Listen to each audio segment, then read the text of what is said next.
자, 이대 인문수리 논술 11번째 글 설명하도록 하겠습니다. A와 B는 강을 두고 지리적으로 분리되어 있다.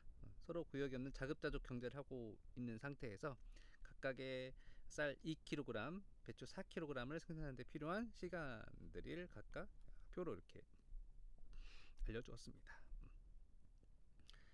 자, 비교 우위란 상대 마을보다 상대적으로 적은 기업을 생산하는 능력을 말한다. 이거는 이제 이미 알려줬지만 이미 알고 들어가야 된다고 했습니다. 각 마을의 비교 우위의 제가 무엇인지 근거를 들어 설명하셔요. 그래서 이 방법에 대해서 꼭 연습해서 이번에 가시기 바랍니다. 어떻게 하라고 했어? 각 재화 1kg 단위 킬로그램당 생산한 노동 투입량은 다음과 같다. 이런 식으로 각 어떤 단위량으로 바꾸라고 했죠. 그래야 비교가 가능하니까요. 자, 근데 재화로 비교하기 위해서 저는 이제 여러 가지 바꿔서 단위 시간당 만들어내는 쌀이나 배추로 하셔도 되는데, 주어진 조건에서 여기가 이제 쌀 1시간을 들였을 때 쌀을 얼마, 배추를 얼마 이런 식으로 하는 게 있고, 아니면 쌀을 이렇게 만드는 데 들어가는 시간, 두 가지 방식으로 표현할 수 있다고 했죠. 항상 문제에서 주어진 대로 걔를 단위로 바꿔주는 게 좋기 때문에 여기서는 쌀 1kg 생산하는 데 들어가는 시간이나 배추 1kg 생산 시간보다는 이 주어진 대로 그냥 그러니까 1시간당 만들어내는 쌀이나 1시간당 만들어내는 배추 10번은 그랬죠. 그렇게 하지 말고 쌀 1kg당 배추 1kg당 들어가는 시간으로 바꾸는 게 훨씬 더 유리합니다. 다르게 해도 상관은 없습니다. 각 재화 1kg 생산한 노동 투입량은 다음과 같다. 이렇게 바꿔라. 그 다음 어떻게 하라고 했어?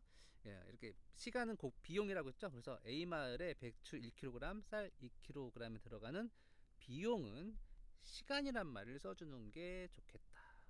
시간은 결국에 우리가 투입하는 비용에 해당하는 거니까. 그럴 때는 우리가 뭘로 하면 좋다? 가격 비율을 나타내는 게 좋다. 그래서 A마을에 배추 생산 비용분의 쌀 1kg 생산은 시간이 비용이니까 5시간, 5시간에서 1 이렇게 써주면 되고요. 표에서 나와준 대로 B마을의 배추 쌀의 생산 비용은 1.5 대 2에서 1.3333이다.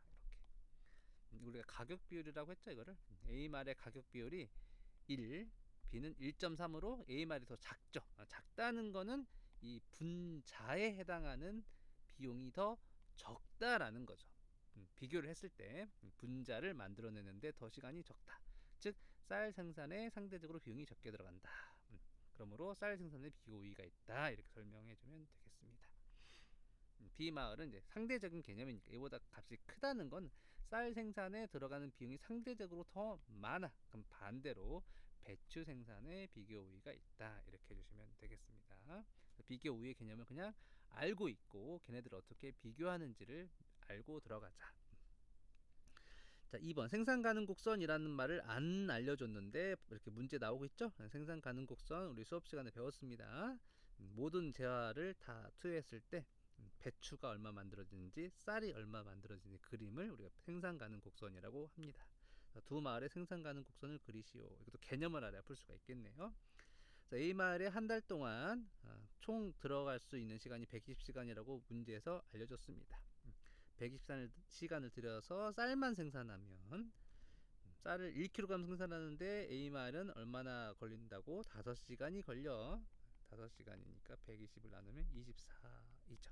24kg 생산할 수 있고, 배추도 똑같이 5시간이니까 배추만 생산하면 110시간을 들여서 배추만 생산하면 또 24kg 생산할 수 있죠. 얘를 그래프로 나타내는 게 생산 가능 곡선이 되겠습니다. 항상 이 곡선을 나타내줄 때는 x축, y축이나 이 숫자, 단위 이런 것들을 정확히 잘 표시해 줘야 됩니다. 이게 수리 논술에서 가장 중요한 포인트야. 항상 x축, y축 수치 잘 표현해 두도록 노력해 봅시다. 자, B마을은 한 달 동안 가능한 총 노동시간이 60시간이라고 문제에 알려줬어요. 근데 1kg 생산에 들어간 시간이 나와 있으니까 쌀에는 2시간이 1kg 2시간이니까 2로 나누면 30kg을 만들 수 있고, 배추는 1.5시간 1.5로 나누면 40kg 만들 수 있다. 이렇게 글로 쓰고 그래프로 나타내면 되겠습니다. 이렇게까지 쓰시면 처음에 쓰라고 한 생산 가능 곡선 녹색에 해당하는 부분을 우리가 한 겁니다. 자, 두 마을의 자급자족 경제 쌀과 배추를 1대1로 유지하기로 했다. 생산 비율을 각 마을에 1개월 동안 생산하는 쌀과 배추 양을 구하시오. 이 그래프 아래의 이 면적, 생산 가능 집합 중에 어떤 한 값을 구하라고 한 겁니다. 우리 배웠죠? 생산 가능 곡선의 이 아래에 있는 것들이 생산 가능한 집합이라고요. 생산량을 1대2로 맞춰야 되는데 A마을 같은 경우 시간이 똑같이 비용이 똑같이 드니까 시간을 1대2의 비율로 맞춰주면 되겠죠. 100집 시간을 3으로 나눠서 하나에 40이니까 40시간 80시간 이렇게 쓰면 되겠죠. 40시간 쓰면 5시간당 1kg이니까 4, 5, 5kg, 5로 나누면 8이죠. 그래서 8kg 만들 수 있을 거고 80을 5로 나누면 16단위죠. 배추를 16kg 생산할 수 있습니다. 쌀 생산량 대 배추 생산량 1대2로 하면 그 사이에 이제 시간에 대한 개념을 써줘도 상관없고 해설에는 답지는 안 나와 있던데 왜 8kg 나오는지 16kg 나오는지 써줘도 상관없습니다. 쌀 A말의 총 시간은 60시간인데 각각 만드는 시간 1대1이다. 그러므로 시간을 120시간이죠. 1대1 40시간과 80시간으로 배분하게 되면 만들어진 양이 1대2가 될 것이다. 이렇게 써주셔도 되고요. 그냥 이렇게 간략히 설명하셔도 되겠습니다.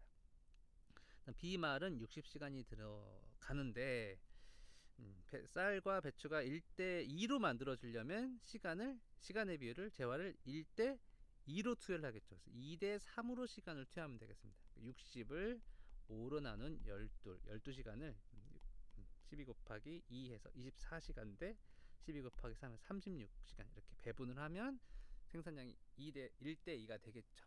1대2가 되도록 시간을 투여했으니까 24시간 투여했을 때 2시간당 1kg을 만들어내는 거니까 얘는 12kg 만들어질 거고 36시간인데 1.5시간당 배추 1kg을 생산하는 거니까 1.5로 나누게 되면은 24kg이 되겠죠. 그래서 B마을은 쌀 12kg, 배추 24kg을 생산하게 됩니다. 자급자족 경제에서는 우리 생산 곡선이랑 소비 곡선이 같다고 했죠? 생산량이 소비량이 된다. 이렇게 써주시면 되겠습니다. 자, 국제기구 원조로 두 마을 사이에 다리가 연결되면서 교역이 가능한 상황이 되었다. 아까 앞에서 풀었던 자유무역 상태가 된 겁니다. 자급자족보다 훨씬 더 유리하다고 했죠. 그때 자급자족을 하는 게 좋은지 아닌지는 이 수치 비교 이것도 이렇게 외워가세요.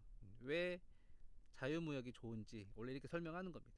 자급자족 했을 때 2에서 A마을은 쌀 8, 배추 16, B마을은 12, 24 이렇게 하는데 우리가 비교 우위가 있는 것들만 생산해서 자유무역하는 게 훨씬 더 좋은 게 비교 우위만을 생산하면 쌀은 아까 얼마큼 만들 수 있어요? A마을은 24만큼 만들 수 있다고 했고 B마을은 배추를 40만큼 만들 수 있다고 했죠. 여기는 교역 비율이 안 나와 있지만 필요한 양만큼을 그냥 줬다고 한번 생각해 봅시다. 24kg를 만들어서 자급자족 때 B마을에서 12kg의 쌀을 썼으니까 12kg을 준다고 해보자. 그럼 12만큼 남겠죠. 그다음에 배추 40을 만들어서 원래 A마을에서 배추를 16만큼 썼었으니까 16만큼 준다고 해봅시다. 그런 식으로 교역을 한다고 해보자. 그러면 얘는 24가 남겠죠. 그럼 총 원래랑 비교했을 때 배추의 소비량은 똑같지만 쌀 같은 경우는 80이었는데 12, 12로 총량이 4kg이 더 많아졌죠. 자급자족보다 훨씬 더 많아졌죠. 이걸 글로 쭉 써주면 되겠습니다. 비교 우위의 입장에 생각해보자. A는 쌀만 만들고 B는 배추만 만들자. 필요한 만큼 쭉 서로 주고받으면 결국에 쌀이 4kg만큼 남게 된다. 그만큼 자급자족보다는 서로 무역을 했을 때 더 많은 쌀을 소비할 수 있어. 자유무역의 원리입니다. 그래서 우리가 교역을 해야 된다라는 겁니다. 교역을 하는 게 훨씬 더 유리하다라고 되어 있습니다. 오케이. 그럼 그냥 글만 이 설명만 듣지 말고 반드시 여러분들 직접 써보세요. 직접 써봐야 내가 어떤 용어를 잘 알고 있는지 모르고 있는지 어떤 부분을 내가 놓치고 있는지를 잘 알 수 있으니까 반드시 중요하다고 하는 문제는 3번씩 써보기. 그래서 10번과 11번 둘 중에 하나만 3번 써보면 되겠습니다. 수고 많으셨습니다. 좋은 결과 있길 바래요.